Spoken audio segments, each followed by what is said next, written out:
इस बीच बड़ी खबर बता दें, यूपी में 8 रेलवे स्टेशनों के नाम बदले गए हैं। अमेठी जिले के 8 रेलवे स्टेशन जिनके नाम बदले गए हैं। आपको बता दें, कासिमपुर हॉल्ट का नाम जायस सिटी होगा, वही जायस का नाम बदल करके गुरु गोरखनाथ धाम रख दिया गया है।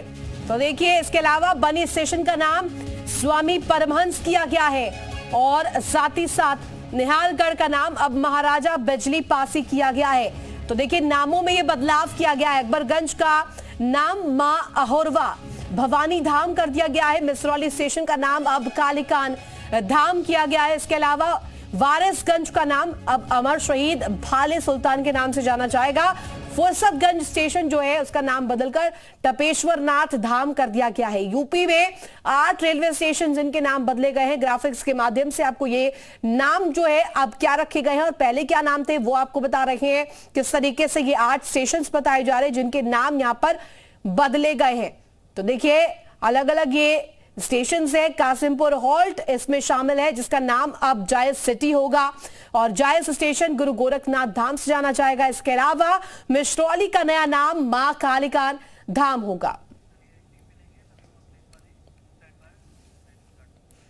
और वही यूपी में 8 रेलवे स्टेशन के नाम बदले गए हैं। इस पर सियासी गदर भी मचा हुआ है। सपा अध्यक्ष अखिलेश यादव ने एक्स पर पोस्ट करते हुए लिखा और यहां पर तंज कसा है, बीजेपी सरकार से आग्रह है कि रेलवे स्टेशनों के सिर्फ नाम नहीं, हालात भी बदले और जब नाम बदलने से फुर्सत मिल जाए तो रिकॉर्ड कायम करते रेल हादसों के रोकथाम के लिए भी कुछ समय निकालकर विचार करें। तो देखिए, यहां पर अखिलेश यादव की तरफ से अब ये रुक रहा है स्टेशन के नाम बदले जाने को लेकर के और साफ तौर पर यहां पर कहा है कि रेलवे स्टेशनों के सिर्फ नाम नहीं, उनकी सूरत, उनके हालात भी बदलिए और नाम बदलने से फुर्सत मिल जाए तो रिकॉर्ड जो यहां पर कायम है रेल हादसों को लेकर के उसके रोकथाम के लिए विचार भी करना चाहिए।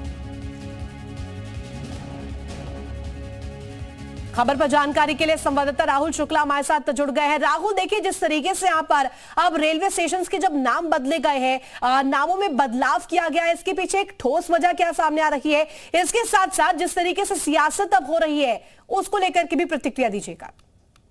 बिल्कुल, आपको बताएंगे, अमेठी की जो पूर्व सांसद थी स्मृति ईरानी, जब उनसे लोग मिलने आए थे तो उन्होंने सबसे पहले बात की थी कि यहाँ के जो शहीद हैं या जो यहाँ के धार्मिक स्थल है उनके लिए कुछ अच्छे काम किए जाए। जैसे कि यहाँ के जो रेलवे स्टेशन से वो लगभग यहाँ के धार्मिक स्थानों के पास थे या फिर जो शहीद स्थल थे उनके पास थे। तो ऐसे में यहाँ के जो लोग थे उन्होंने उनसे एक मांग करी थी कि इन स्टेशनों के नाम इन शहीदों के नाम पर कर दिए जाए। लेकिन स्मृति ईरानी ने इसके लिए फैसलों को पत्र लिखा था और उसके बाद से ही इस पर कार्रवाई शुरू हुई थी। लेकिन बीच में किन्हीं अपरिहार्य कारणों से इस नामों की परिवर्तन पर रोक तो लगी हुई थी, लेकिन स्मृति ईरानी ने प्रयास जारी रखा था जिसका परिणाम अब सामने आया है और 8 स्टेशनों के नाम। राहुल, इसके अलावा आपके आसपास कुछ लोग भी मौजूद है, मैं चाहूंगी आप उनसे बातचीत कीजिए कि जो नामों में बदलाव हुआ है उनको लेकर के उनका रुख क्या है, लोग क्या चाहते हैं? बिल्कुल, हम जानते हैं यहाँ के लोगों से कि क्या इन नामों को बदलाव को कैसे देख रहे हैं।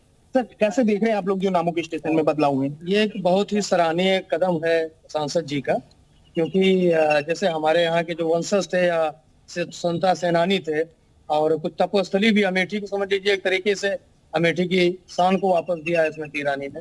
कई ऐसे स्टेशन है, कई ऐसे स्टेशन के नाम जो बदले गए हैं, जैसे जायस का, कासिमपुर का जायस किया गया।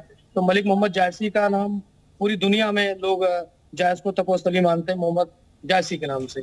उनको एक शान वापस उनको मिली है। ऐसे जैसे जगदीशपुर में बिजली पासी के नाम से, तो भी एक बहुत सराहनीय कदम है कि अमेठी के जो स्वतंत्रता सेनानी थे या देश हित में काम करने वाले, समाज हित में काम करने वाले, उनको एक शान वापस मिली है उनके वंशज को। हमेशा तो और भी लोग हैं। सर, कैसे देखें आप लोग इसको? ये बहुत बढ़िया कदम था स्मृति ईरानी जी का, हमारी पूर्व सांसद थी अमेठी की। उन्होंने बहुत सारे काम किए थे और रेलवे स्टेशन का तो विशेष ध्यान दिया गया था। जैसे कि निहालगढ़ का उन्होंने बिजली पासी किया गया था, ये भी महापुरुष थे। और जायस का गोरखनाथ किया गया, ये भी महापुरुष थे। तो कौमी एकता दल का सपना बढ़िया का बहुत अच्छा काम किया था उन्होंने। विपक्ष निशाना साध रहा है इस पर। अब विपक्ष का भैया तो काम ही है, वो तो करेंगे ही ना। विपक्ष और पक्ष तो ठीक है, लेकिन स्मृति ने काम किया है अमेठी में जी। तो ये अमेठी की जनता है जो साफ तौर पर कह रही है कि नाम बदलने से अमेठी को एक नई पहचान मिली और अमेठी के लिए जो लोग हैं वो इससे संतुष्ट नजर आ रहे हैं लगभग। बिल्कुल। और इसके अलावा राहुल ये भी जानिएगा लोगों से कि जो जिस तरीके से विपक्ष का रुख है, विपक्ष जिस तरीके से अब तंज कस रहा है, अगर बात करें अखिलेश यादव की, इसको लेकर के सवाल खड़े कर रहे हैं कि सूरत हाल भी बदलिए, केवल नाम नहीं बदलना चाहिए, इसको लेकर के भी लोगों से जानिए। बात करते हैं हम, जो विपक्ष है वो लगातार कह रहा है कि सूरत हाल भी बदलिए, नाम ही मत बदलिए स्टेशनों का। नहीं, सूरत हाल तो बदली ही है और इसमें कोई किसी तरह की जातीय राजनीति नहीं हुई, क्योंकि जो महापुरुष है, मुस्लिम जो महापुरुष थे उनके नाम से भी रखे गए स्टेशनों के नाम, और जो हिंदू महापुरुष थे उनके नाम से भी रखे गए हैं, तपोस्थली के नाम से भी रखे गए हैं। तो कहीं ना कहीं इसमें कोई राजनीति नहीं झलक रही है, ये अमेठी के शान को बढ़ावा दिया गया एक तरीके से। सर आप कैसे देख रहे हैं जो लोग राजनीति कर रहे हैं? राजनीति भैया अलग चीज हो गई है हमारे हिसाब से। दीदी, लोग उनको दीदी बोलते हैं प्यार से, अमेठी के सारे लोग दीदी बोलते हैं, क्या मतलब पूरे देश के लोग उनको दीदी बोलते हैं। तो कहीं ना कहीं काम अच्छा किया अमेठी में, अमेठी को मतलब काम कराया है, बढ़िया काम किया। विपक्ष कह रहा है कि नाम के साथ साथ सूरत हाल भी बदलिए। नहीं, जितना हो सका किया उन्होंने, ऐसा नहीं है, लेकिन अब कहने वाले तो कहेंगे काम किया है, काम ऐसा नहीं काम नहीं किया है। डिग्री कॉलेज बने हैं हमारे यहाँ अमेठी में, रेलवे स्टेशन सुंदरीकरण बहुत अच्छा हुआ है, काम तो हुआ है, काम में कोई दिक्कत नहीं। ठीक है राहुल, बहुत शुक्रिया आपका तमाम जानकारी के लिए। और यहाँ पर देखिए जिस तरीके से अब लगातार इसको लेकर के प्रतिक्रियाएं सामने आ रही है, विपक्ष का रुख भी सामने आ रखा है। सपा अध्यक्ष अखिलेश यादव ने यहाँ पर तंज कसा है, एक्स पर पोस्ट करते हुए लिखा कि नाम ही नहीं हालात भी बदलने चाहिए स्टेशन के। बढ़ेंगे आगे।